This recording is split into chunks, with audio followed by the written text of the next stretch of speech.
Today we're taking a walking tour of the neighborhood at the Western Station area, and now we're in Frogtown.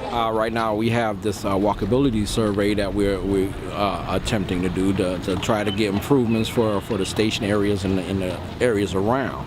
We, as a community, want to make this area better using placemaking principles, and basically that means that we want to make sure there's all the amenities that we need in this neighborhood to lift up our neighborhood. So that's economic development, that's social amenities, that's green space, public art, all of those things that make any particular part of your neighborhood a great place to be. This is the most diverse neighborhood in all of St. Paul. But we really try to look at all of the assets here.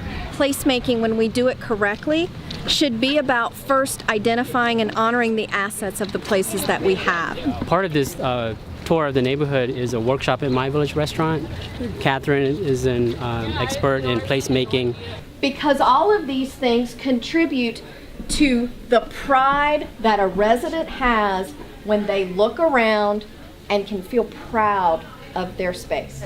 Some of these neighborhoods and their attempts to really create aesthetics and beauty and garden spaces, even on the smallest scale, can make such a big difference in the pride and the dignity that people have about their place, and that really does matter. We're taking a walk around the neighborhood to look at all the assets that we have here and how we can build on those assets to make our neighborhood better. There's no such thing as too small a scale when it comes to placemaking.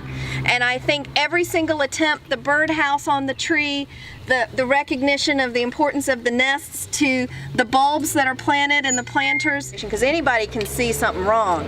Sometimes it takes courage to see what's right. Let's look at this house, the colorful nest down just at the bottom, pink house, the American flag, the bird bath.